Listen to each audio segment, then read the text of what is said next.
11h11. Radio Chablais, 9h-10h, tout s'explique. tout s'explique. Nous La parlons rubrique immobilière avec Blue Immobilier SA. Achat, vente et mise en valeur de votre bien immobilier. www.blueimmobilier.ch. Nous parlons donc d'immobilier ce matin avec Pascal Rable, directeur des ventes pour le Valais et le Chablais vaudois chez Blue Immobilier.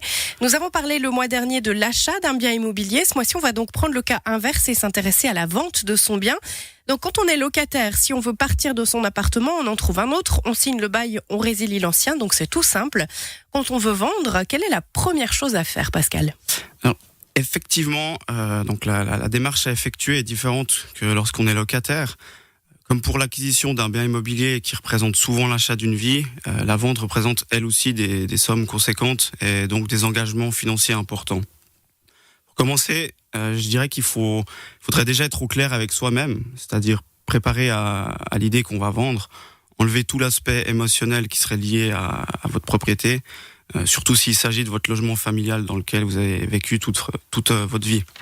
Il faut également comprendre que le processus de vente prend du temps et que vous devez vous y prendre à l'avance pour ne pas être trop pressé.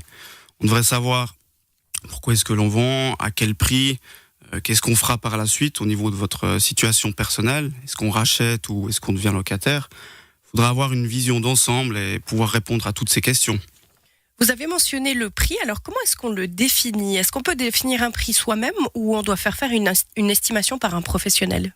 Vous devriez toujours faire appel à un professionnel pour définir une estimation précise de votre bien. Une véritable estimation immobilière prend du temps et nécessite des connaissances techniques et juridiques assez poussées. Beaucoup de particuliers sont tentés de le faire eux-mêmes avec une méthode entre guillemets comparative. Donc on va sur des sites internet, on consulte les annonces immobilières, on regarde le prix du mètre carré, on fait une moyenne et hop, on obtient notre prix de vente comme par magie. Il faut bien comprendre qu'il y a plusieurs types d'objets et donc plusieurs méthodes de calcul. On n'estime pas de la même manière un appartement, une maison, un terrain, un local commercial ou encore des biens de rendement. Je vais pas détailler tous les procédés d'évaluation, mais même si on utilise l'évaluation dite hédoniste, donc c'est celle qui s'appuie sur le prix de vente des biens comparables qui ont récemment été vendus, il faut savoir qu'il y a une différence entre le prix de vente affiché sur Internet ou dans les vitrines des agences et la réalité. En fait, l'écart entre le prix de vente effectif, entre les prix de vente effectifs qui sont signés chez le notaire et les prix affichés est souvent assez conséquent. Parfois même plus de 20%. Mais bon, ça, les propriétaires ne savent pas forcément.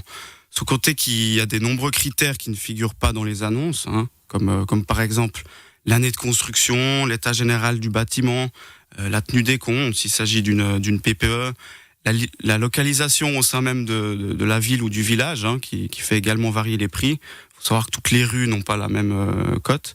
Le détail des mètres carrés, quelles normes sont utilisées, etc. Et dernier point, on avait vu lors de notre émission le mois passé que les banques ne finançaient plus lorsque le prix de vente était surévalué. Donc c'est vraiment important d'avoir un prix de vente correct. Il existe aussi des sites internet qui proposent des évaluations gratuites en ligne. C'est assez fiable ça ou pas du tout ?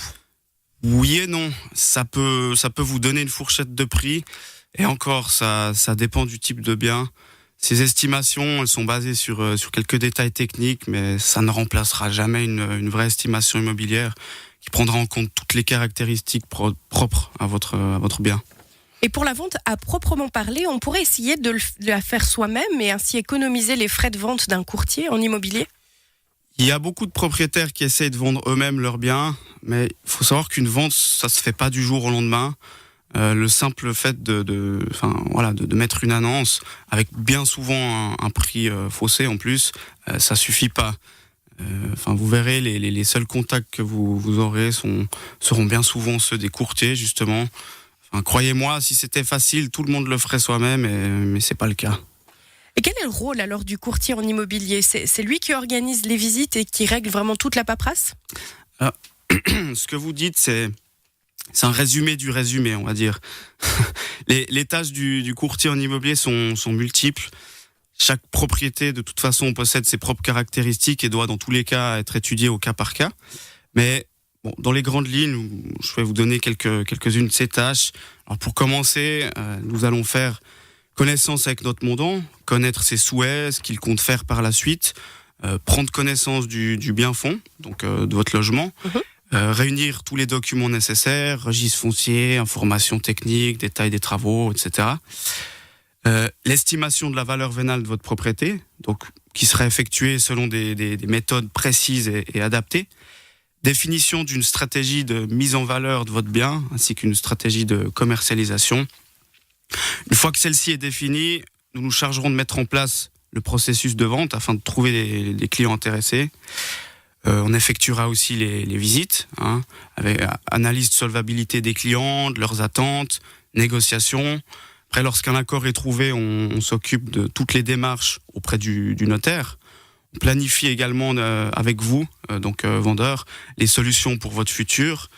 Où est-ce que vous allez habiter, quels sont les impôts que vous allez payer, et toutes ces choses. Après, cette liste est non exhaustive. Je dirais qu'il faudrait voir votre courtier en immobilier comme un couteau suisse, c'est-à-dire qu'il doit pouvoir s'adapter à chaque situation et répondre à toutes vos demandes. D'ici quelques instants, nous allons voir comment il faut mettre en place la vente de son bien immobilier.